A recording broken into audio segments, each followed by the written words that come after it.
Hello everybody. Today we are going to be taking a look at the Tier 7 Italian battleship Francesco Caracciolo.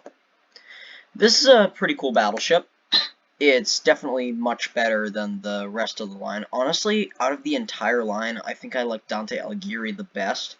I've played up to Tier 7. Leads to one of the better Tier 10 ships in Blitz, Cristoforo Colombo, 16 guns. That might seem absurd, but if the French get a pass when it's 3 tiers lower, then 16 guns is totally fine. Smolensk, Lyon, and Plymouth all have 16 guns, so it makes sense that there would be another ship with 16 guns, like Francesco Caracciolo. Anyway, let's get into the build. Seaborne Assault, standard camo. Let's click these. I've gone with refined diesel, preventative maintenance pack, and improved crew rations. Then main battery mod 1, obvious choice for a battleship. And then I'm using Alberto Tombari since I don't have Luigi Sansoni yet. The only legendary commander I actually have currently is Isoroku Yamamoto, but I don't have any need for Yamamoto since I don't currently have any Japanese ships. So I mainly play ships of other lines, so I just use the normal commanders, not the legendary commanders. I've gone with Underwater Protection Expert, obvious choice, Torpedo Alert, High Alert, and Victorious Charge. Pretty well-rounded build for an Italian battleship. Let's get in. So, the special feature of the Italian battleships is mainly the semi-armor piercing shells. For those of you who aren't familiar with semi-armor piercing shells, they do more damage than regular armor piercing shells, but they don't have quite as much penetration as normal armor piercing shells. So you're more likely to get a ricochet or a non-pen, but when you do penetrate, you deal more damage than you would if you penetrate with AG. Honestly, it's marginal. I believe for Francesco Caracciolo, it's 1400 main battery AP damage, max AP damage. No, it's 1500. Sorry. I believe it's 1500 main battery max AP damage and 1550 main battery max SAP damage. But in practice, you do honestly have better results with AP since it's has much better penetration. Especially since there are a lot of cruisers and battleships in this match, I'm going to go with AP. Ducadia, Costa, Nuremberg, and Devonshire, 3 cruisers that are pretty easy to Citadel. You can Citadel with SAP, but it's pretty hard, so I'm using AP. Lyon and Bayern are not among the ships that will melt to SAP, so I'm still using AP. The best ship that you can play when facing a Francesco Caracciolo is probably a destroyer with a lot of torpedoes, like an Akizuki. Francesco Caracciolo is fast, but it doesn't have extremely good maneuverability.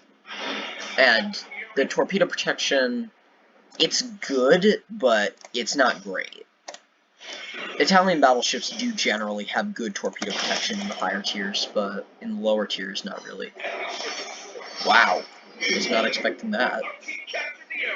Let's switch targets to that Devonshire. Was not expecting that. And we got a Citadel. That is nice. There's some nice results. Capping.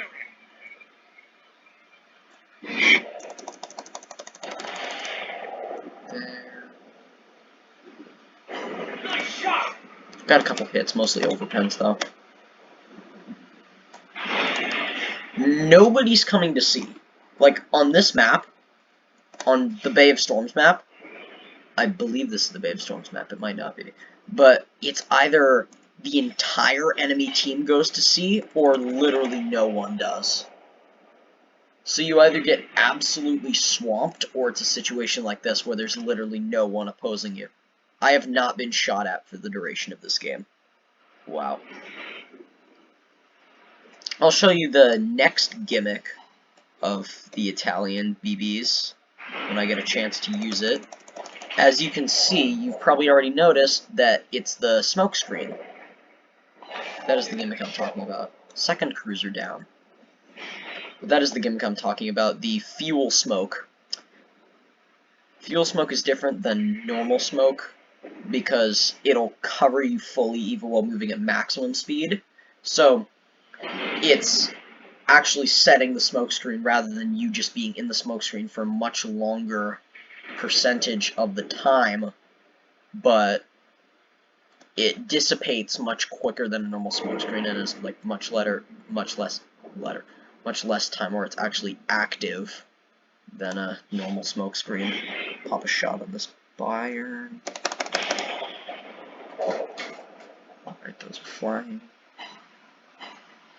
Nice. We do have overmatch since these are 15-inch guns. They're not the highest caliber guns of the tier, but they can overmatch a great deal of things. Okay, that's the first time I've been shot at.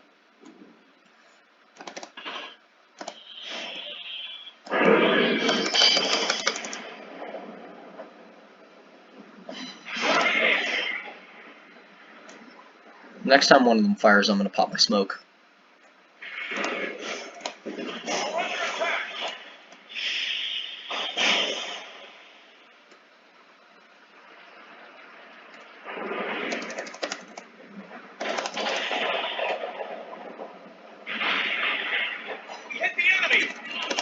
Just popping shots on this black graph Zeppelin.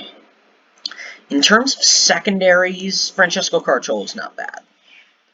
It's not a bad secondary ship.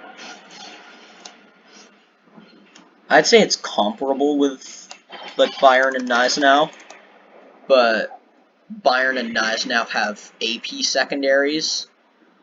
Francesco Caracciolo doesn't, so that definitely plays a role. The AA is okay. It's not like really good, but it's okay. Let's showcase those secondaries. They're a bit lacking in the range department, but they can stack up damage quite well. And it's got auto secondaries, which is always a bonus.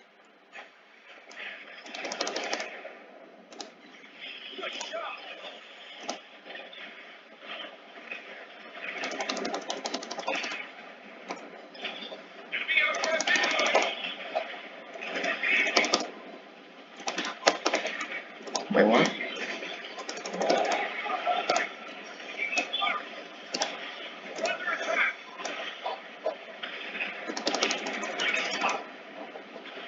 I got taken out by Bayern secondaries. That game perfectly sums up Francesco Caracciolo, actually.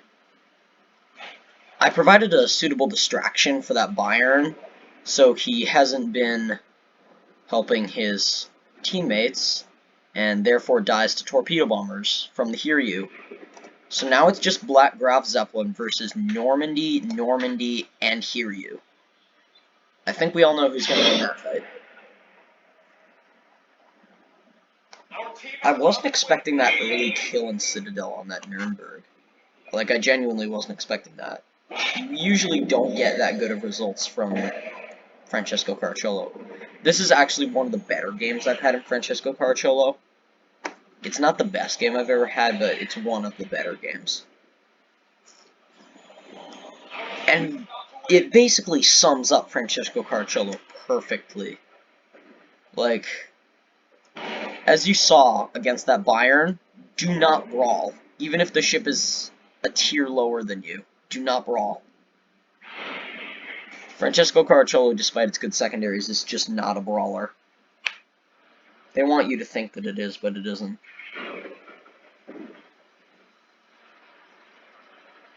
Blitz ships can be weird like that. Alright, wow, that's a lot of XP. And I got a first strike. Nice.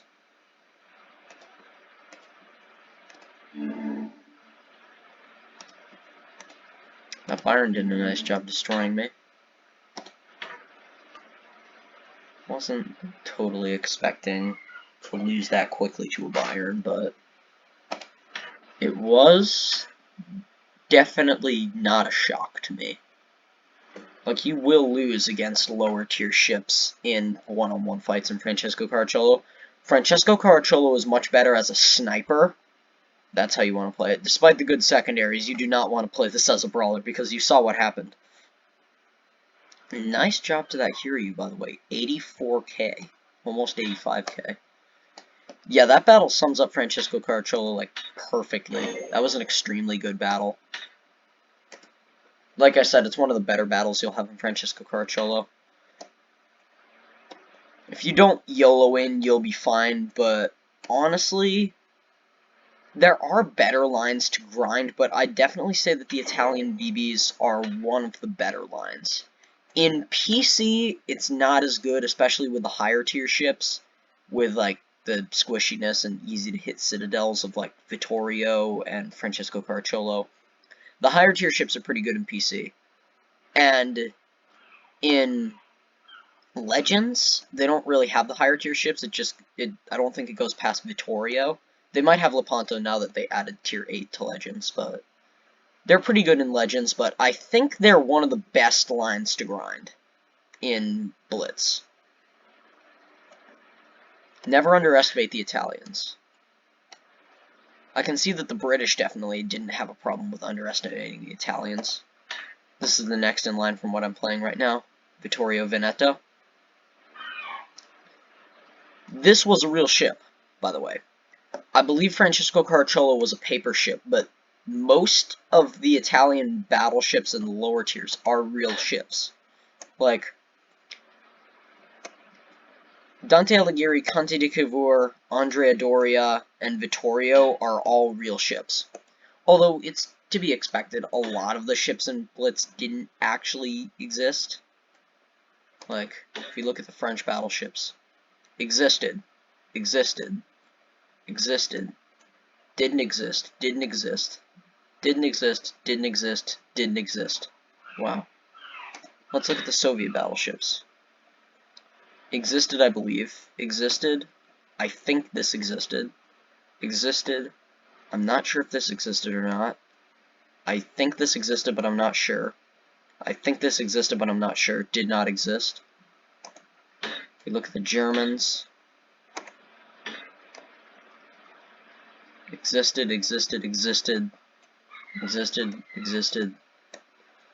Existed. Existed, but was never finished. Didn't exist. Didn't exist, didn't exist, didn't exist, didn't exist. Didn't exist. Existed, existed, existed. So you can see that a lot of the battleships in World of Warships don't exist, especially the higher tier ones. Like, none of the higher tier British battleships ever existed. I'm pretty sure the Japanese line is like the only one where like the vast majority of the ships existed. Kawachi existed. Ishizuchi didn't exist. Kongo did. Fuso did. Nagato did. Amagi did, but she never actually went to sea at all. Izumo didn't. Yamato did. So that's one of the better ones, if you're looking for ships that existed. And of course the Americans. Existed, existed, existed, existed, existed, existed, existed, didn't exist, didn't exist, didn't exist, didn't exist. So, yeah, I think the if you want like real ships, American fast battleships would probably be the best line to grind if you want ships that are like, it's basically real ships all the way through. Although, I would say, like I said, the Italians are one of the better lines to grind. Like, you cannot say that you wouldn't enjoy this. 16 15-inch guns with SAP and AP. It's a very strong ship. It's a bit squishy around the middle, but other than that, it's a very strong ship. And it's got the fuel smoke, it's got the scout plane, it's got the auto secondaries, it's got SAP, it's got good secondaries, pretty good AA, pretty good survivability, really good speed, a lot of guns that are not very high caliber but still can deal a lot of damage. I all around think this is a very good ship. Anyway, that's all I've got for you guys. How is Francesco Caracciolo? Definitely very good. Definitely very good. I would say grind the Italian line if you can. We'll see you guys next time. Keep watching. Take care.